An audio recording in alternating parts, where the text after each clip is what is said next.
সুখ দুঃখ সবকিছু দেখার দায়িত্ব কিন্তু মেজবানের। আর আজকে হোস্ট হচ্ছে, মেজবান হচ্ছে আল্লাহ। বলেন সুবহানাল্লাহ। আমরা হচ্ছি মেহমান। আমার বাবারা, ভাইয়েরা এবং আমার মায়েরা, বোনেরা যারা আছি, আমরা সবাই মিলে আল্লাহর মেহমান। একটা কথা আমাদেরকে খুব মর্মে মর্মে গেঁথে নেওয়া দরকার, হৃদয়ের উপলব্ধিতে খুব গাঢ় ভাবে নিজেদেরকে গেঁথে নেওয়া দরকার। যে কোনো কাজ আপনি যখন করেন, হুট করে কিন্তু করা হয় না, এটাকে পূর্ব প্রস্তুতি থাকে। এটাকেই শরীয়তের ভাষায় বলা হয় নিয়ত। নিয়ত সকল ইবাদতের ক্ষেত্রে নিয়ত খুব জরুরি। নিয়ত যদি সহি না হয় তাহলে আপনার পরিশ্রম বৃথা যায়। আপনি নৌকা অথবা বাস অথবা বিমান, আপনি যেই বাহনেই উঠেন, আপনি নির্ধারিত থাকে আপনি কোন বিমানে উঠবেন, সে বিমান যাবে কোথায়। এখন আপনি আসবেন হজে, আপনি যদি মালয়েশিয়ার বিমানে উঠে বসে থাকেন, বিমান তো চলে যাবে মালয়েশিয়ায়। আপনার নিয়ত আছে হজে আসবেন, কিন্তু উঠে গেছেন মালয়েশিয়ার বিমানে, এটাও যেমন সমস্যা। আবার নিয়ত করছেন হজে আসবেন, এই নিয়তকে আপনি যদি শুদ্ধভাবে পরিশুদ্ধভাবে না করতে পারেন, তাহলে নিয়ত আপনাকে মঞ্জিলে মাকসুদে নিয়ে যাবে না। এখন আমরা কেন হজে আসছি, আমি এবার এসে কয়েকটা প্রোগ্রামে কথা বলেছি, সব জায়গায় আমি এটাই সবার কাছে জানতে চেয়েছি, আপনি কি জানেন আপনি কেন হজে আসছেন? এখন দেখবেন যে অনেকে অনেক ভাবে বলবে যে হুজুর সারা জীবনের একটা স্বপ্ন ছিল হজে যাব, এই জন্য হজে আসছি। ছেলেরা বিদেশে আসছে টাকা পয়সা কামাই করে, ছেলেরা মিলে আমাকে হজের টাকা জমা দিছে, এই জন্য আমি হজে আসছি। কিন্তু প্রকৃত অর্থে আমরা যারা হজে আসি, আমাদের কিন্তু একটা লক্ষ্য উদ্দেশ্য নির্ধারণ করে নেওয়া দরকার। যেহেতু হজের কাজ এখনো শুরু হয় নাই, হজের কাজ শুরু হতে হয় নাই, কিন্তু এখন আমরা এতদিন যে আছি, আমরা কিন্তু হজের কাজ করছি না, আমরা অন্যান্য আমল করছি, কিন্তু হজের কাজ শুরু হয় নাই এখন। এখনই যদি লক্ষ্যটা নির্ধারণ করে নেওয়া যায়, আপনি বাসে উঠেছেন, আপনি যেতে চান জান্নাতে, উঠে গেছেন জাহান্নামের গাড়িতে, আপনি জান্নাতে যাবেন কেমনি? আপনি যাবেন ঢাকাতে, উঠে গেছেন চিটাগংয়ের বাসে। চিটাগংয়ের বাসে উঠে যেমন ঢাকা যাওয়া যায় না, জাহান্নামের গাড়িতে উঠে জান্নাতে যাওয়া যায় না। সহজ হিসাব। আর আপনাকে নির্ধারণ করতে হবে, আপনি তো গাড়িতে উঠছেনি, টাকাও খরচ হচ্ছে, আপনি হজে আসছেন, সবার যেমন আপনারও তেমন, আপনি ইহরামের কাপড় পরছেন, কিন্তু নিয়তের বিশুদ্ধতা না থাকার কারণে আপনার ইবাদত কিন্তু কবুল হচ্ছে না। তো নিয়তের বিশুদ্ধতা কি? দেখেন, আল্লাহ তাবারক ওয়া তাআলা নবী পাঠিয়েছেন, যেই নবীরা আহলু সুন্নাত ওয়াল জামাত, আমরা ওলামায়ে কেরাম, হকপন্থী আলেম সবাই একমত, আল উলামাউ ওয়ারাসাতুল আম্বিয়া, আর আল আম্বিয়াউ মাসুমুন, সকল নবীগণ মাসুম, তারা নিষ্পাপ, তাদের কোনো গুনাহ নাই। অথচ সেই নবীদের যিনি নবী, যিনি ইমামুল মুরসালিন, খাতামান নবিয়্যিন, রাহমাতুল লিল আলামিন, এই নবীকে আল্লাহ বলছেন, কুল ইয়া রাসূল, আপনি বলুন, ইন্না সালাতি ওয়া নুসুকি ওয়া মাহইয়ায়া ওয়া মামাতি লিল্লাহি রাব্বিল আলামিন। নবীকে বলছেন আপনি পরিশুদ্ধতা করুন, আপনার নিয়তকে আপনি পরিশুদ্ধ করুন। নবীকে যদি আল্লাহ বলেন যে আপনার নিয়তের পরিশুদ্ধতা তৈরি করুন, তাহলে আবার আমাদের অবস্থা কি? আবার আপনারা চিন্তা করেন, আমাদের নিয়ত কি আছে বলেন। অনেকে সামনে নির্বাচন করবে, তো মনে করছে নির্বাচনের আগে যদি হজটা করা যায়, তাহলে আরো দুইজন যেহেতু নামের আগে হাজিলে, হেতু আমারটাও তো লেখা যাবে হজ করে। সে নিয়ত হজের আগে, নির্বাচনের আগে হজ করছে হাজি নাম লেখানোর জন্য। অনেকের কাছে দেখা গেছে যে অনেকে আলহাজ কয়, হাজি কয়, এর কাছে ভালো লাগে, হে মনে করছে যে আমার কি টাকা নাই, আমি একটা ঘুরান দিয়ে আসছি। তো নিয়তের পরিশুদ্ধতা হলো না। তো নিয়তের পরিশুদ্ধতাটা কি? যে আল্লাহ শিখাচ্ছেন নবীকে, বলুন আমার নামাজ, আমার কুরবানি, দুইটা বলেছেন, আবাদতের ক্ষেত্রে বলছেন দুইটা, আমার নামাজ, আমার কুরবানি। আবাদত কি দুইটা না, আরো আবাদত আছে? কথা বলেন সবাই, আর ইবাদত নাই? তো দুইটা ইবাদত শুধু বলছেন। মুফাসসিরিনে কেরাম কয় আরো ইবাদতের কথা বললো না কেন? তাইলে বলতে পারতো কোরআন শরীফ 30 পারার জায়গায় 90 পারা হতো। কোরআন শরীফ 30 পারার জায়গায় 90 পারা কোরআন শরীফ হইতো। কারণ যতই কথা বেশি আসবে কোরআন তত বড় হবে। আল্লাহ সংক্ষিপ্ত আকারে কম কথার ভিতরে অনেক কথা বুঝিয়ে দিয়েছে। আমার নামাজ আমার কুরবানি। এরপর কি বলছেন? ওয়া মাহইয়া ওয়া মামাতি, আমার জীবন আমার মরণ। মুফাসসিরে কেরামের ব্যাখ্যায় বলেছেন মানে কি? মানে হচ্ছে আমার জীবন মানে জীবনের শুরু, আমার মরণ মানে জীবনের শেষ। তাইলে জীবনের শুরু থেকে শেষ, সকাল থেকে সন্ধ্যা, রান্নাঘর থেকে সংসদ ভবন, ঘুম থেকে উঠা ঘুমাতে যাওয়া, এর মাঝে যা কিছু আছে সকল কিছু লিল্লাহি রাব্বিল আলামিন, শুধু আল্লাহর জন্য। বলেন সুবহানাল্লাহ। শুধু কার জন্য? আল্লাহর জন্য। তাহলে আমার ব্যবসা কার জন্য? আল্লাহর জন্য। আমার লেনদেন কার জন্য? আল্লাহর জন্য। আমার বিবাহ শাদী কার জন্য? আল্লাহর জন্য। আমার চাকরি বাকরি কার জন্য? আল্লাহর জন্য। আমার অর্থনীতি, লেনদেন, ব্যাংকে অ্যাকাউন্ট সবকিছু কার জন্য? আল্লাহর জন্য। তাহলে আমার রাজনীতি কার জন্য? আল্লাহর জন্য। সবকিছু আল্লাহর জন্য। কিন্তু আমরা ইসলামকে ভাগ করে ফেলেছি। জিজ্ঞেস করছে ভাই কোথা থেকে আসলেন? আল্লাহর কাম করে এলাম। কি কাম? আল্লাহর কাম কি করে এসে? কয় নামাজ পড়ে এসে। নামাজ যেহেতু আল্লাহর কাম, আপনি আল্লাহর কাম কইরাই আছে, ব্যবসায় ঢুকছেন, এটা আরো বড় আল্লাহর কাম। সুবহানাল্লাহ বলেন। সুবহানাল্লাহ। একটা কাজ হলো, এই যে আমার মায়েরা রান্না করে, এটাও আল্লাহর কাজ। বিবাহ শাদী করি আমরা, এটাও আল্লাহর কাজ। সন্তান সন্ততি, এটাও আল্লাহর কাজ। কিন্তু এই আল্লাহর কাজ বানানোর জন্য দুইটা জিনিস লাগবে। যে কোনো কাজকে যদি আপনি আল্লাহর কাজ, দ্বীনের কাজ, ইসলামের বিধান বানাইতে চান, তাইলে দুইটা জিনিস থাকা লাগবে।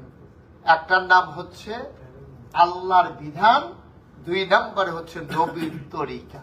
বলেন সুবহানাল্লাহ। সুবহানাল্লাহ। বিধানটা হইতে হবে কার? আল্লাহর। আর তরিকা হবে কার? আল্লাহর। হুকুম করবেন আল্লাহ, আর এই হুকুম বাস্তবায়ন নবীজি যেমন করে করেছেন আমরা ঠিক তেমন করে করবো। আর বাইরে যাওয়ার আমাদের সুযোগ, আর বাইরে যাওয়ার কোনো সুযোগ নেই। আমরা যারা বাংলা ভাষাভাষী মানুষ, 1000 বছর পরে, 1000 মাইল দূরে ভূখণ্ড একটা বাংলাদেশ, যেখানে ছিল সব হিন্দু রাজা, তারপরে প্রজা মানুষের বাস, সেখানে দ্বীনের দাওয়াত পৌঁছেছে। আমরা সকল কিছু দিনটাকে আমরা আলাদা করে ফেলেছি। আমরা মনে করেছি ধর্ম এক জায়গায়, ব্যবসা আরেক জায়গায়, ধর্ম এক জায়গায়, রাজনীতি আরেক জায়গায়, ধর্ম এক জায়গায়, লেনদেন আরেক জায়গায়, ধর্ম এক জায়গায়, বিবাহ শাদী আরেক জায়গায়। এই জন্য আমাদের নামাজ মসজিদে ইসলাম থাকে, মসজিদ থেকে বের হয়ে আর ইসলাম থাকে না। বিবাহ হয় 3 জন সাক্ষী, 2 জন সাক্ষী দিয়া এজাব কবুলের মাধ্যমে আপনার আলেম ওলামা সামনে রেখে। কিন্তু বিবাহ পূর্ব এবং পরের কাজ হয় সম্পূর্ণ অন ইসলামিক, যেগুলো ইসলামের সাথে কোনো সম্পর্ক নেই। ঠিক এই হজের আমাদের যে কাজকর্মগুলো হয়, আমাদের হজগুলো আমরা সহিভাবে করতে পারি না, নিয়তের বিশুদ্ধতা না থাকার কারণে। তাইলে আমি কি বললাম? কাবা ঘরের কিনারে এসে আমি দাঁড়িয়ে কি বললাম? আমি বললাম লাব্বাইক। কখনো কি বাংলাদেশে এই শব্দ বলছেন আপনি? আমরা মাদ্রাসায় যারা পড়ছি আমরা বলছি। হুজুর যখন জিজ্ঞেস রোল নাম্বার 1 মুশতাক ফয়েজি, তো আমি বলতাম লাব্বাইক। ওই লাব্বাইক আর এই লাব্বাইকটা এক লাব্বাইক। ওইখানে বলতাম উস্তাদের সামনে হাজির হয়ে বলতাম উস্তাদ আমি হাজির। আর আজকে আমরা আপনারা সবাই মিলে কাবার সামনে এসে বলছি লাব্বাইক আল্লাহ আমি হাজির। সুবহানাল্লাহ। সুবহানাল্লাহ। আল্লাহ আমি হাজির। আল্লাহকে বলছি, আল্লাহকে। তাহলে আমি হাজির মানে কি? আমার মন আছে, আমার শরীরও আছে। আমার শরীরও আল্লাহ নিয়ে আসছি, আমার মনও নিয়ে আসছি। আমি দূর বাংলাদেশে থেকে আমি আত্মসমর্পণ করতে পারি নাই পুরাপুরি। আত্মসমর্পণ করার জন্য আমি মানসিকভাবে প্রস্তুতি নিয়েছি। আমার লেবাস আমি চেঞ্জ করে নিয়েছি, আমি শারীরিক পরিবর্তন ঘটিয়ে নিয়েছি। মাওলা, আমার অনেক সুন্দর সুন্দর কাপড় ছিল, সবগুলো খুলে তোমার দরবারে হাজিরা দেব বলে আমি 2 টুকরা কাফনের কাপড় পরে এসেছি। আমি হেরামের কাপড় পরেছি, তো আমি 2 টুকরা কাপড়ের কাপড় পরেছি। আমি এই কাপড়গুলো পরার সময় মনে মনে নিয়ত করেছিলাম হয়তো যাব, আর নয়তো আল্লাহ রেখে দিলে থেকে যাবে। সুবহানাল্লাহ বলবেন। চারটিখানি কথা মনে করছেন? তুই তো মসজিদে যান, এই নিয়ত করে কোনোদিন যান যে আসতেও পারি নাও আসতে পারি, এই কথা বলে তো কেউ মসজিদে যায় না। কিন্তু আমরা হজে আসার সময় সবাইকে কি বলে আসছি? ভাই মাফ করে দিও, আসতেও পারি নাও আসতে পারি। এই কথা বলে আপনি কাফনের কাপড় পরেছেন, অর্থাৎ আপনি মৃত্যুর জন্য প্রস্তুত, আত্মসমর্পণের জন্য আপনি প্রস্তুত। আমার ব্যক্তিত্ব, আমার অহমিকা, আমার আত্মপরিচয় সব কিছু আমি পেছনে ফেলে দিই, সব বাদ। কিসের বিশ্বাস, কিসের ব্যবসায়ী, কিসের মন্ত্রী, কিসের এমপি, কিসের ভুইয়া চৌধুরী সরকার, সব কিছু পেছনে। তাইলে এখন আমি কে? এখন আমি ইন্নানি মিনাল মুসলিমিন। এখন আমার একটাই পরিচয়, আমি মুসলমান। সুবহানাল্লাহ। আমার একটাই পরিচয়, আমি কি? মুসলমান। আর বাইরে আমার কোনো পরিচয় নেই। বিশ্বাস বাদ, ইমাম সব বাদ, মুআল্লিম সব বাদ, ভুইয়া বাদ, চেয়ারম্যান মন্ত্রী এমপি সব বাদ, ভুইয়া চৌধুরী সব বাদ। এখন আমার একটাই পরিচয়, আমি কি? মুসলমান। আমি মুসলমান। 800 কোটি মানুষের মাঝে, গোটা পৃথিবীতে 200 কোটি মুসলমান, আমি তার মাঝে জন্য গণ্য করলাম। আমি মুসলমান। আমি প্রস্তুতি নিয়ে এসেছি, হয়তো যাব, হয়তো থেকে যাব। এবং প্রস্তুতিটা কত তীব্র, নিয়তটা কত গাঢ় যে আমি থেকে যাব, এই নিয়তে আমি নাও আসতে পারি। কিন্তু সেইভাবে আমি যদি প্রস্তুতি নিয়ে না এসে থাকি, কোন এক সময় যৌবনের তাড়নায়, ক্ষমতার দাপটে আমি কোন একজন মানুষের উপরে অবিচার করেছিলাম, জুলুম করেছিলাম, অন্যায় করেছিলাম, তাকে অন্যায় ভাবে ঘুষি মেরে তার নাক ফাটিয়ে দিয়েছিলাম। এখন মুশতাক ফয়েজি হুজুর বলছে নিয়ত নাকি বিশুদ্ধ করি, আমাকে এই মিনার তাবুতে যেতে হবে, এহরামের কাপড় পরতে হবে। সুতরাং ওই যে মানুষটাকে ঘুষি মারছিলাম, এখন তার কাছে কেমনে মাফ চাইবো? নিয়তের বিশুদ্ধতা লাগবে তো। আর আপনি ফোন দেবেন, ভাই আমি আসছি, নাও যেতে পারি, হুজুর বলছে সবকিছু বিশুদ্ধ না করলে নাকি হবে না, মাফ চাই, মাফ চাই। আমার অহমিকাকে আমি মাটির সাথে মিশিয়ে দিলাম। তোমাকে যদি সামনে পাইতাম পায়ে ধরে মাফ চাইতাম, আমি মাফ চাই। তোমার উপরে যে জুলুম করেছিলাম, তুমি আমাকে মাফ করে দাও। ছেলেকে বলে দেবেন ফোন করে যে ওই মানুষগুলো আমার কাছে টাকা পায়, আমি বলতে ভুলে গেছিলাম, এই টাকাগুলো আমি মিনাতে যাওয়ার আগে তুমি দিয়ে দিও। ওকে ওকে ওকে ওকে আমি লজ্জা দিয়েছিলাম, ক্ষমতার মসনদে বসে অন্ধ হয়ে গিয়েছিলাম, যার উপর ইচ্ছা জুলুম করেছি, মাফ চাই, বলে দিও ওই মানুষগুলোর উপরে আমি জুলুম করেছি, ওরা যেন আমাকে মাফ করে দেয়। এভাবে প্রস্তুতি নিয়ে যেতে পারলেই তো সার্থক।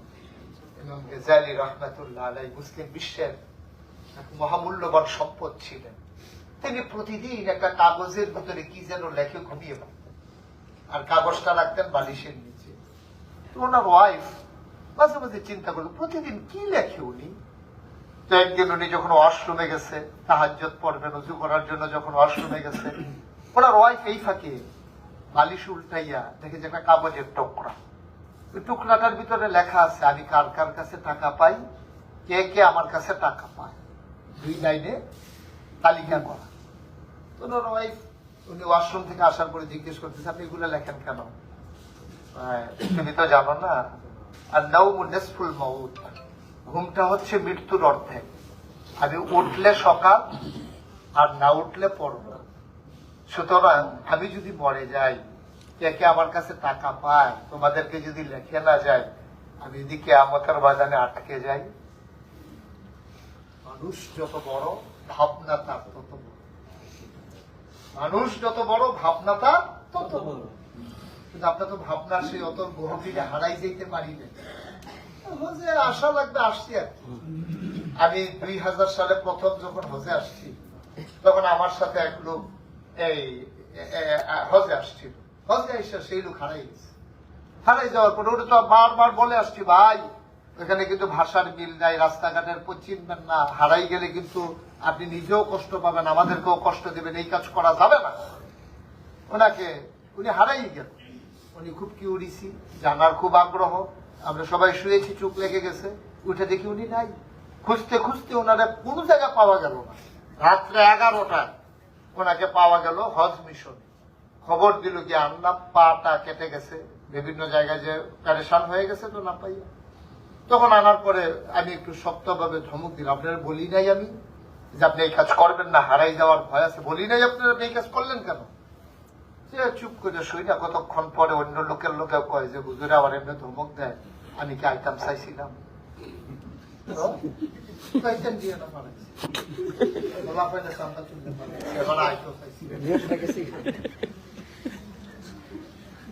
চিন্তা করে নাই। আজকে বিনয়ের সাথে বিনতি আমার, আপনারা আমার দেশের মানুষ, আপনারা আমার শুভাকাঙ্ক্ষী, আমি আপনাদের শুভাকাঙ্ক্ষী। আপনারাও আমার শত্রু না, আমিও আপনাদের শত্রু না। সত্যি বিশ্বাস করেন আমি আপনাদের ভালো চাই, বিশ্বাস করেন আপনাদের হজটা হজ্জে মাবরুর হোক, হৃদয়ের ভিতরে আপত্তি আমার।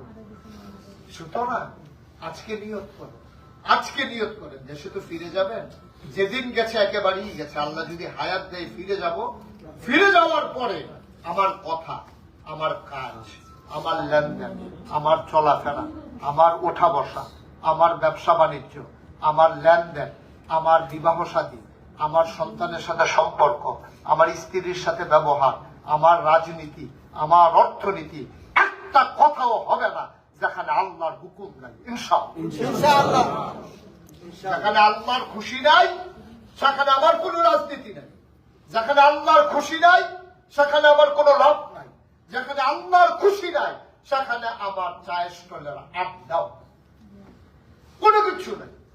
কদমটা দেওয়ার আগে চিন্তা করবেন বিশ্বা হুজুর খুশি কিনা, এই চিন্তার দরকার নেই। মাফ চাই, মাফ চাই, আমাদের এটাই সমস্যা। আপনি শুধু চিন্তা করবেন আমি যে কদমটা দিলাম আল্লাহ কি খুশি, ভাববেন কদমটা দিয়া।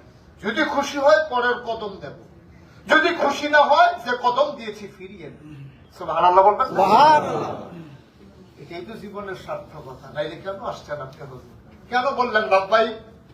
কেন বললেন? বুঝা শুইনা ঠান্ডা মাথায় তো বলছেন লাব্বাই। মানে কি? হে আল্লাহ, যেদিন গেছে একেবারেই গেছে, হারিয়ে গিয়েছিলাম, তোমাকে ভুলে গিয়েছিলাম, তুমি আমাকে ছেড়ে দিয়েছিলে, অনেক হয়েছে, নাটায় অনেক সুতো খরচ হয়ে ঘুড়ি অনেক উপরে উঠে গেছে, তুমি টেনে ধরেছ বলেই সন্ধ্যার সময় ঘুড়ি আবার তোমার হাতে নাগালে। আজকে ঘুড়ি তোমার হাতের নাগালে, তুমি যেমনে চালাবা ঠিক তেমনি আমি চলবো, তুমি উড়ালে উড়বো, আর না উঠতে দিলে আমি এখানেই থাকবো। লাব্বাই লাব্বাই, আমি হাসির, আল্লাহ আমি হাসির, আমি হাসির, আমাকে ফিরিয়ে দিও না মাওলা। এর চাইতে কাছে এসে তোমাকে ডাকার মতো আর তৌফিক হবে না। এইরকম সুযোগ আমার জীবনে হয়তো আর আসবে না। আজকেও যদি লাথি মেরে ফিরিয়ে দাও, তাহলে আমি যদি ওইভাবে তোমাকে বলি, তখন তুমি কি বলবা? তোমাকে ডাকার মতো অনেক বান্দা আছে, খেয়াল করেন কথা, তোমাকে ডাকার মতো অনেক বান্দা আছে, কিন্তু আমার ডাক শোনার মতো তুমি ছাড়া আর একটা আল্লাহ নাই। আমার একটাই আল্লাহ, সেটা তুমি। তোমাকে ডাকার মতো আমরা এই হল রুমে যারা আছি, কেউ যদি আল্লাহকে একটা ডাক না দেয় কি হবে বলেন? আল্লাহর কি হবে? আল্লাহর কি লস হবে বলেন? আল্লাহর কোন লস নাই, কিন্তু আমাদের তো চরম লস। কারণ আমাদের তো আল্লাহ একটাই, তিনি যদি না শুনেন, তিনি যদি খুলে খুলে না দেন, তিনি যদি গুনাহগুলো মাফ করে না দেন, তিনি যদি জান্নাতীর বান্দার তালিকায় নামটা না লেখান, তাহলে আমরা কার কাছে চাইব? আব্বা মারলে মায়ের কাছে যাওয়া যায়, মা মারলে বাবার কাছে যাওয়া যায়, বাবা চাকরি করেন, মা মেরেছে দাদির কাছে যাওয়া যায়, কিন্তু আমার তো যাওয়ার আর জায়গা নাই। আমার একটাই জায়গা মাওলা, সেটা তোমার দরবার। তোমার দরবারে হাজিরা দিয়েছি, টাকা খরচ করেছি, নিজের শারীরিক পরিশ্রম করার জন্য প্রস্তুতি গ্রহণ করেছি। তুমি যদি জায়গা না দেবা, ঠিক আছে, ঠিক আছে, ঠিক আছে, অভিমান, বান্দার অভিমান, তুমি যদি জায়গা নাই দেবা, তাহলে একটা আল্লাহ দেখাই দাও, যারে আমি ডাকতে পারি তোমারে বাদ দিয়া, আরেকটা আল্লাহ মানে দেখাই দাও। আমি খুঁজে খুঁজে দেখেছি আমার তো আর আল্লাহ নাই, আমার একটাই আল্লাহ। আমি যাবো কই? আমার তো যাওয়ার জায়গা নাই তুমি ছাড়া। সুতরাং তুমি যদি ফিরিয়ে দাও আমি বান্দা বরবাদ হয়ে গেছি। আমার কেউ নাই, আমার কিচ্ছু নাই। এখন যাও একটু আসতে পেরেছি, বয়সের ভারে যখন রুজু হয়ে যাব, আরো যখন দুর্বল হয়ে যাব, আরো যখন অসুস্থ হয়ে যাব, কেমনে আসবো আমি, কেমনে আসবো? এখন তো আমার জীবন যৌবন আছে, চলার মতো ক্ষমতা আছে, হাঁটার মতো সক্ষমতা আছে। এটা যদি না থাকে আমি কেমনে এসে বলবো না ভাই তুমি যখন ডাকবা, আমি যখন বলবো আমি তো বলতে পারবো না লব্বাইক, আমি তো হাজির না। এবছর তুমি যখন ডেকেছ আর আমি হাজির, লব্বাইক আল্লাহ, আমি কিন্তু হাজির। মনে করো না যে আমি তোমার সাথে বুদ্ধি খাটাইতেছি, চালাকি করতেছি। কি বলছি তুমি শুনছো? লা শারীকা লাকা লব্বাইক। আমার এই যে হাজির, এর ভিতরে আমি কাউকে অংশ দিই, কাউকে আমি অংশ দিই না, শুধু একমাত্র তোমাকেই বলছি আমি, কাউকে না। কে খুশি হবে কে বেজার হবে এতে আমার কিছু আসে যায় না। আমি কিন্তু শুধু তোমার কাছেই বলছিলাম ভাই। আমি আমার পীর সাহেবকেও বলি নাই লাব্বাইক, আমি আমার ইমাম সাহেবকে বলি নাই, আমার নেতাকেও বলি নাই। নেতার দরবারে হাজিরা না দিলে কর্মীগিরি ছুটে যায়। তাহলে আমি আমার আল্লাহর দরবারে হাজিরা না দিলে আমার বান্দাগিরি ছুটে যায়। আমি হাজিরা দিলাম, আজকে থেকে নিয়ত করলাম, গোনা যত ছোট হোক আমি করব। বলে না আমার কথা কি বুঝতে পেরেছেন? গোনা শুরু কর, এটা সামান্য গোনা না, গোনা তো গোনাই, শুধুই আর কি, আমি করবো না। এটা আমার ডিসিশন, ওর ডিসিশন, আমার সিদ্ধান্ত, আমার সিদ্ধান্ত। হয় করবো নয় মরবো, আর বাইরে কোনো সিদ্ধান্ত নেই। গোনা যত ছোট হোক আমি করবো না। কথা বলে না সবাই, করবো না। গোনা যত ছোট হোক আমি করবো না। সওয়াব যত ছোট হোক আমি ছাড়বো না। আমি ছাড়বো। সওয়াব কথা এটা ছোট সওয়াব, এটা করলে কি না করলে কি, তাহলে আমি এটা একটু খুঁজতে আসছি। বড় সওয়াব তো সবাই করে, আমি তো ছোট সওয়াবটাই খুঁজতেছি। বড় সওয়াব তো সবাই করে, 5 ওয়াক্ত নামাজ তো সবাই করে, বছরে 30 দিন রোজা সবাই তো রাখে, জীবনে একবার হজ সবাই তো করে, টাকা হলে যাকাত সবাই তো দেয়। কিন্তু আমার ছোট ছোট সওয়াব দরকার, যেগুলো সবাই করে না। সেই সওয়াবগুলো আমি করব, কেউ করে না, আমি করব। এটা আমার ওন ডিসিশন, এটা আমার সিদ্ধান্ত। আমি ছোট ছোট সওয়াব একটাও ছাড়ব না। আর ছোট্ট হোক, যত গোনা ছোট্ট হোক, আমি একটাও করব। ওকে ফাইন, আপনি শোনার মানুষ, আপনার ব্যাপারে ফায়সালা কি? মানুষটা যখন মরে যায় সিদ্ধান্ত নিয়ে, আর এই সিদ্ধান্ত বাস্তবায়ন করে মানুষটা যখন মরে যায়, এলাকায় খবর পৌঁছে যায় মানুষটা নাই, দৌড়ে দৌড়ে লোক দেখতে আসে, কাফনের কাপড় পরিয়ে আপনাকে জানাজা দিয়ে যখন কবরে দাফন করে দেয়, আর আপনি ওই সিদ্ধান্তের উপর অটল থেকে যখন আপনি কবরে শুয়ে যান, কবরে যাওয়ার পরে আল্লাহ তাবারক ওয়া তাআলা যখন আপনার কবরে শোয়াই দেয়, মানুষ কবরে শোয়াই দিয়ে চলে গেছে, সবাই দেখে গেছে মাটির কবর। আপনি কবরে গিয়ে দেখেন মাটির কবর, মাটি নাই, মাটির কবর জান্নাতের টুকরা হয়ে গেছে। এমন একটা জিন্দেগি আমরা চাই না? এমন একটা জিন্দেগি আমরা চাই না? আপনি যদি বলেন যে হুজুর আমার কি জীবন এরকম পর্যায়ে চলে আসছি, বয়স, এই যে আমার ফুফাতো ভাই আমার সাথে আসছে, বয়স কত হবে? আমার অনেক ছোট, আমার ছোট, আমার বড় আরেক ফুফাতো ভাই, ওরা যে আসছে, এত বয়সের ভারে তো রুজু হয়ে যায়। ওরা যদি মনে করে যে ভাইয়া যা বলছেন ওকে ফাইন, আমরা কি আর এত তাড়াতাড়ি মরে যাব? আপনার কি কাফনের চিন্তা এখনই করা লাগবে? কে বলেছে আপনি আরো একদিন বাঁচবেন? কে রায় দিয়েছে আপনাকে? কে জানিয়ে দিয়েছে? আর চাইতে ছোট ছোট মানুষের জানাজা জীবনে অনেক পড়েছি। আমার চাইতে বয়সে ছোট এমন মানুষের জানাজা আমি জীবনে অনেক পড়েছি। আমার ডাক আসে নাই বলে আমি হয়তো ওইখানে যাইতে পারি নাই, আমাকে হয়তো নিয়ে যায় নাই। হাসান বসরি রহমতুল্লাহ আলাইহি আল্লাহর এক বুজুর্গ ব্যক্তি ছিলেন, তিনি একবার এক জানাজায় গিয়ে কাঁদতেছেন। তো ভক্ত মুরিদারা জিজ্ঞেস করতেছে, হুজুর কাঁদেন কেন? আচ্ছা বাবা, যার জানাজা পড়লাম, আচ্ছা এই লোকটারে যদি এখন জীবন ফিরিয়ে দেয় সে কি করবে? হুজুর বলতেছে যে মরে গেছে, যার জানাজা দিলাম, তাকে যদি জীবন ফিরাই দেয় সে কি করবে? হুজুর বলেন কি, সে যদি এখন জীবন পায়, একটা মিথ্যা কথা বলবে না, এক ওয়াক্ত নামাজ ছাড়বে না, একটা রোজা ভাঙবে না। হুজুর হাউমাউ করে কেঁদে বললেন, তার জীবন ফিরিয়ে দেওয়া হবে না, সে তো মরেই গেছে। কিন্তু এই লোকটা জীবন পাওয়ার পরে যা করবে তোমরা বললা, ইচ্ছে করলে আমরা কিন্তু সেই কাজগুলো শুরু করে দিতে পারি। সুবহানাল্লাহ। দেখছেন কথার ওজন, দেখছেন?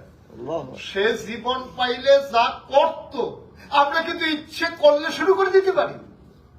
আপনি আজকে সিদ্ধান্ত নেন, এখন এই হলরুমের ভিতরে বসে সিদ্ধান্ত নেন, আমি কাউকে ঠকাবো না, আমি মিথ্যা কথা বলবো না, ইনশাআল্লাহ। না আমার সিদ্ধান্ত, আমি বলবো না। মারবেন মারেন, পিটাবেন পিটান, জেলখানায় নেবেন নেন।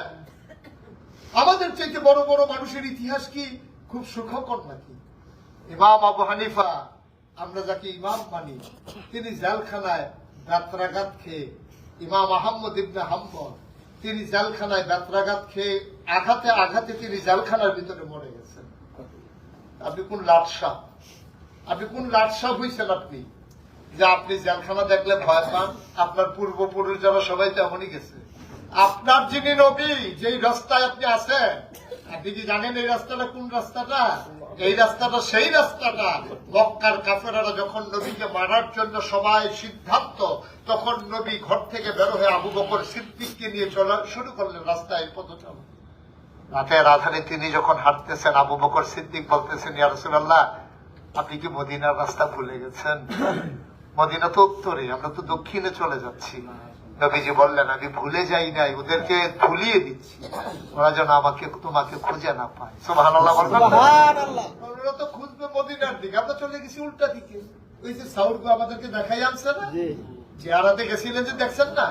ওইখানে গিয়া নবীজি যখন ঢুকলেন, পূর্ব আকাশে সূর্য উদয় হচ্ছে, সুবহির সাদিক হয়ে যাচ্ছে। আবু বকর সিদ্দিক রাদিয়াল্লাহু তাআলা আনহু বললেন, ইয়া রাসূলুল্লাহ, যাও, পালাইলাম, ধরা পড়ে যাবো মনে। সকাল তো হয়ে গেছে, রাখালের এখন গরু ছাগল নিয়ে বের হয়ে যাবে। আমার আপনার সিনেমা এমন কোন মানুষ আছে, ওরা খুঁজতেছে, ওরা বলবে এই তো পেয়ে গেছি, এখন আমরা কি করবো? নবীজি বললেন, আল্লাহ সহায়, তাওয়াক্কালতু আলাল্লাহ। দেখো কোনো গুহা পাও কিনা। ঘুরতে ঘুরতে ঘুরতে ঘুরতে আবু বকর সিদ্দিক গুহা পেয়ে গেল। গুহা পাওয়ার পরে নবীজি বললেন, চলো ঢুকি। আবু বকর সিদ্দিক বলেন, মুস্তাকি মাফ কর দিজিয়ে, বেয়াদবি মাফ করবেন, আপনি ঢুকবেন না। সুবহানাল্লাহ বলবেন? সুবহানাল্লাহ।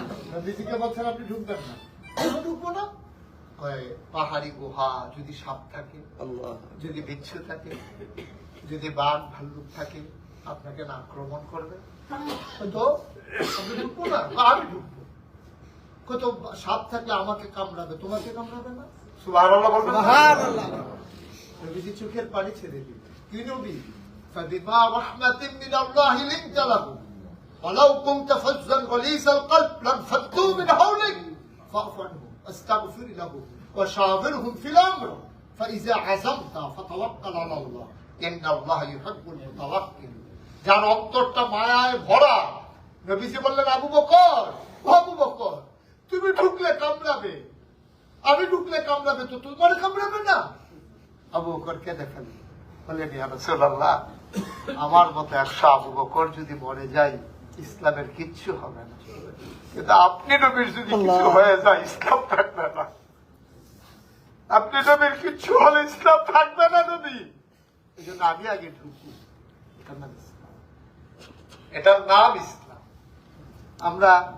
আমরা নিজের চিন্তার বাইরেই তো যাইতে পারি, নিজের চিন্তার বাইরেই তো যাইতে পারি।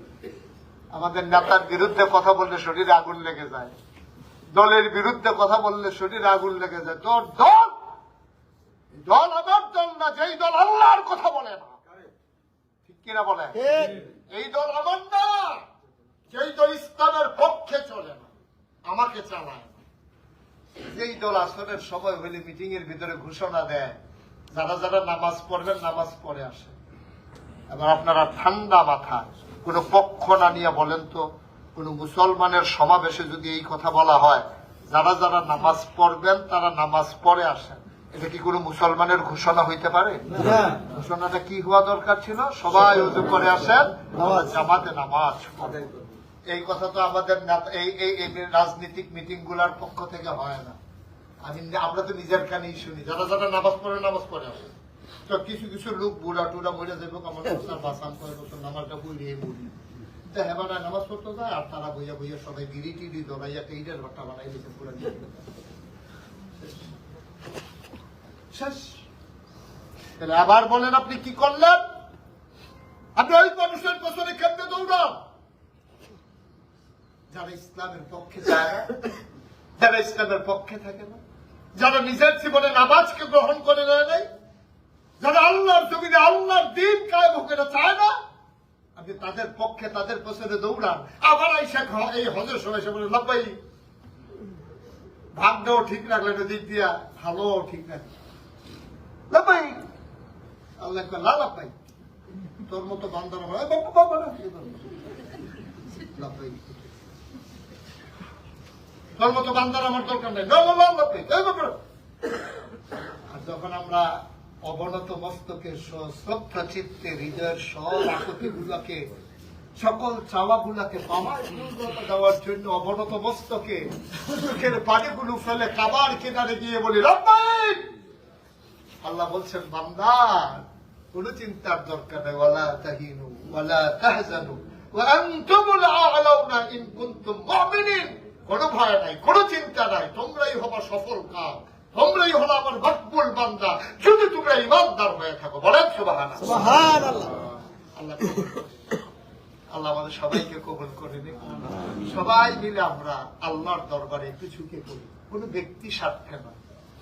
আল্লাহ সাক্ষী, একটা কথা যদি আমি কোন দলের পক্ষ নিয়ে বলে থাকি, আমার কোন ব্যক্তিগত খায়াসাত পূর্ণ করার জন্য বলে থাকি, আমার সম্মান মর্যাদা বাড়ানোর জন্য বলে থাকি, আল্লাহ যেন সবগুলো কথা আপনাদের মন থেকে উঠিয়ে নিয়ে নেয়। আর যদি আমি শুধুই আল্লাহর সন্তুষ্টির জন্য বলে থাকি, আল্লাহ যেন আমাকে এবং আপনাদের সবাইকে আল্লাহর পথে কবুল করে। আমিন। কবুল করার মালিক কে? আল্লাহ। আল্লাযীনা জাহাদু ফিনা লানাহদিয়ান্নাহুম সুবুলানা ইন্নাল্লাহা লামাআল মুহসিনিন। আল্লাহ বলছেন তোমাদের দায়িত্ব হলো শুরু করা। আল্লাযীনা জাহাদু ফিনা ফিল ইসলাম, তোমাদের দায়িত্ব হলো ইসলামের পথে নেমে যাওয়া, সেই অনুযায়ী চলতে শুরু করা। আর আমি আল্লাহর দায়িত্ব কি? লানাহদিয়ান্নাহুম সুবুলানা, আল্লাহকে পাওয়ার জন্য যতগুলো রাস্তা আছে সবগুলো রাস্তা সহজ করে দেওয়া, এটা আমি আল্লাহর দায়িত্ব। সুবহানাল্লাহ। এর চেষ্টা করব আমরা, চেষ্টা করব কে? আল্লাহ। দেবেন কে? আল্লাহ। দেবেন কে? আল্লাহ। চেষ্টা করবো আমরা, আর সফলতা দেবেন আল্লাহ। আমরা শুরু করি, পারবো না ইনশাআল্লাহ? ইনশাআল্লাহ। ইনশাআল্লাহ। ইনশাআল্লাহ। আল্লাহ খুশি না এই কাজ করার আমাদের ঠেকানা কি? আমাদের আল্লাহ খুশি না, আমি এই কাজ করবো কেন? আর মায়েদেরকে, বোনদেরকে এবং বাবা ভাইদেরকে সবাইকে একটা জরুরি কথা বলে শেষ করছি। সেই জরুরি কথাটা হলো, নামাজ যেমন ফরজ, রোজা যেমন ফরজ, হজ যেমন ফরজ, যাকাত দেওয়া যেমন ফরজ, পর্দা করা ঠিক তেমন ফরজ। বলেন সুবহানাল্লাহ। সুবহানাল্লাহ। হজ ফরজ জীবনে কয়বার? একবার। পর্দা করা ফরজ জীবনে একবার না বারবার? বারবার। যতদিন বাচ্চা থাকে ততদিন ফরজ। আমার মায়েরা বোনেরা, বেয়াই বাড়িতে আসে, আপনার স্বামী বাড়িতে নয়, বেয়াইকে বলবেন বেয়াই বসেন, সামনের রুমে বসেন, কোনো সমস্যা নাই, আমি শরবত পাঠাচ্ছি, আপনার বেয়াই তো ঘরে নাই। বেয়াইও যেই খেচ্ছতের, বেআইনও সেই খেচ্ছত। আমরা বাংলাদেশে বেআইয়ে একেবারে ঢুকতে ঢুকতে ভিতর বাইর রান্নাঘর দিয়া বাড়িয়া বাথরুমের ভিতর দিয়ে ঘুরিয়া বেআইন রে চাইয়া, আবার বেআইন এইরকম বেআই আসেন ভিতরে আসেন, আমরা দাঁড়াইতো যেরকম বেরিয়েতো এরকম। ফরজ এই হজ করে এত কষ্ট করে যে ফরজ আদায় করতে আসছে, এই ফরজ তো আমাদেরও আছে। আমরা যারা পুরুষেরা আছি আমরা যাব না। এই হজ করার পরে যদি আগে বেআইনের বাড়িতে গিয়া বেআইনের সাথে বৈশা একবার রাত্রে ফান খাইয়া বেআইনের আঙ্গুলতে চুন লাগাইয়া খাইয়া থাকেন, মাপ চান আল্লাহর কাছে। এই কাজ আমরা আর করবো ইনশাআল্লাহ, যাবো। আর আমরা যারা মহিলা, আমার মায়েরা বোনেরা যারা আসছেন, দয়া করে আপনারা আমাদের মায়ের জাতি, সম্মানের জাতি। অনেক উঁচু জায়গা আপনাদের। পুরুষের পায়ের নিচে জুতা থাকে, আর মায়েদের পায়ের নিচে সন্তানের জান্নাত থাকে। সুবহানাল্লাহ। আপনারাও বেপরদা হবেন, না। বাজারে যাবেন, প্রয়োজনে যাবেন, পর্দা করে যাবেন, অযথা বাজারে যাবেন না। যে জিনিসটা পুরুষ রূপে দিয়ে কেনানো যায়, এটা কেনার জন্য আপনি যাবেন না, দয়া করে আল্লাহর রাস্তে যাবেন না। আপনি চিনেন না আপনি কে? আপনি খাদিজার উত্তরসূরি, আপনি আয়েশা রাদিয়াল্লাহু তাআলা আনহার উত্তরসূরি, আপনি ফাতেমার উত্তরসূরি। আপনি যেমন তেমন মেয়ে না, আপনি রাস্তাঘাটের মেয়ে না। আপনি বেদে বেদি, এই যে বাদ্যা বেরিয়েছে রাস্তায় ঘুরে ঘুরে মাথার উপরে এই বেছে সেই বেছে, আপনি তো সেই মহিলা না। আপনি ঘুরবেন কেন? আপনি হয় কোন এক মুসলমানের মা, অথবা কোন এক মুসলমানের মেয়ে, অথবা কোন এক মুসলমানের স্ত্রী, অথবা কোন এক মুসলমানের বোন। এর বাইরে তো আপনি না। সুতরাং আমার মায়ের ইজ্জত, আব্রু, এটা অনেক দামি জিনিস। এটা রাস্তার মানুষের দেখানোর জন্য না। আমরা পুরুষেরাও যাদের সাথে দেখা করা জায়েজ নাই, আমরা আজকে সিদ্ধান্ত নেব দেখা করব না। সবাই একমত আছেন ইনশাআল্লাহ? সবাই রাজি আছেন ইনশাআল্লাহ? আর আমাদের মায়েরা বোনেরা আপনারা ওয়াদা করেন, যাদের সাথে, যেই পুরুষের সাথে দেখা দেওয়া জায়েজ নাই, আপনারাও দেখা দেবেন না ইনশাআল্লাহ। আল্লাহ যেন হেফাজত করে, সবাই বলেন আমিন। আপনি নিয়ত করেন, আল্লাহ দিয়ে দেবেন। আমি আপনাদের সবার কাছে দোয়া চাই। আপনারা জানেন, পরিচয় দেওয়া হয়েছে আমার বাড়ি হচ্ছে কুমিল্লা জেলায় ব্রাহ্মণপাড়া উপজেলা। আমার যে গ্রামের নাম হলো নাগাইশ। সেখানে একটা কমপ্লেক্স আছে, একটা দরবার আছে। আমার দাদা ছিলেন ওই ধরনের ফুরফুরা সিলসিলার একজন বড় পীর সাহেব। আমার এখানে 18 একর জায়গার উপরে আমার এখানে 10টা প্রতিষ্ঠান। আমার সর্ববৃহৎ যে প্রতিষ্ঠান, যেটার কাজ চলতেছে, এটা হলো একটা হাসপাতাল এবং মসজিদ। নিচতলায় 20,000 স্কয়ার ফিট হাসপাতাল, দোতলায় 3 তলায় মসজিদ। একসাথে মসজিদে নামাজ পড়বে 6,000 লোক। নিচতলায় হাসপাতাল। 30 কোটি টাকা বাজেট আমার হাসপাতালে। আমি ব্যক্তিগতভাবে, আমি গরিব মানুষ, তো ধনী মানুষ না। আমি 25 লক্ষ টাকা এক বছরের আমার টোটাল কামাই আমি মসজিদে দিয়া তারপরে কাজ শুরু করেছি। মসজিদে সাদ হচ্ছে, রেগুলার আমি আপডেট দেখছি। আপনাদের কাছে দোয়া চাই, আপনার আল্লাহর মাকবুল বান্দা দয়ুফুর রহমান, আপনারা দোয়া করবেন আমার এই স্বপ্নের মসজিদটা আল্লাহ যেন কবুল করে। 30 কোটি টাকা বাজেটের এই মসজিদ আল্লাহ যেন কবুল করে। আপনারা সবাই মিলে দোয়া করলে হয়ে যাবে। আল্লাহ কোত্থেকে দেবে এটা চিন্তার দরকার নেই, দেওয়ার মালিককে আল্লাহ।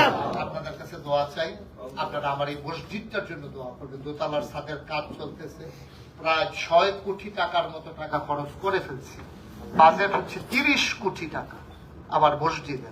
তা আপনারা সবাই দোয়া করবেন। কালকেও আমি একটা সমাবেশে কথা বলেছি, আমার এক ভাই বলেছেন যে হুজুর ইনশাআল্লাহ আমি 50,000 টাকা আপনার মসজিদের জন্য, এজেন্সির মালিক নিজাম ভাই, যে উল্লাসের যে মালিক।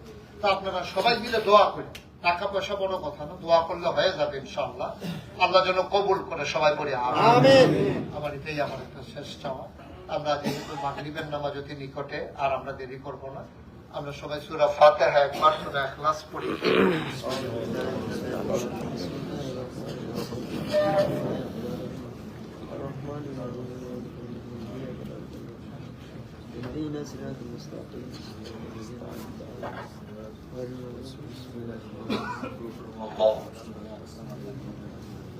ولم يكن له كفوا احد. بسم الله الرحمن الرحيم. قل هو الله احد الله الصمد لم يلد ولم يولد ولم يكن له كفوا احد.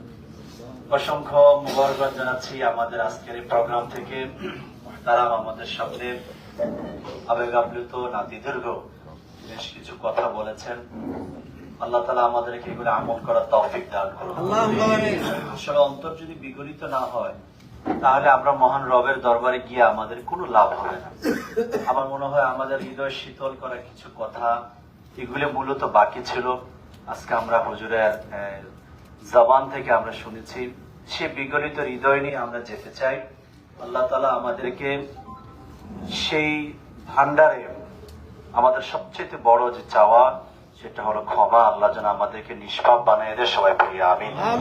মক্কা মুকাররমায় পবিত্র ভূমিতে আজকে একত্রিত হয়ে নিজেদের প্রস্তুতিকে শানিত করে নেয়ার, নিজেদের প্রস্তুতিকে আরো পরিপূর্ণতায় রূপ দেওয়ার জন্য আজকের আয়োজনে যারা উপস্থিত আছেন, সম্মানিত রইউফুর রহমান, আল্লাহর মেহমান হাজী সাহেব, আল্লাহ তাবারক ওয়া তাআলা আমাদেরকে কবুল করে নিয়েছেন।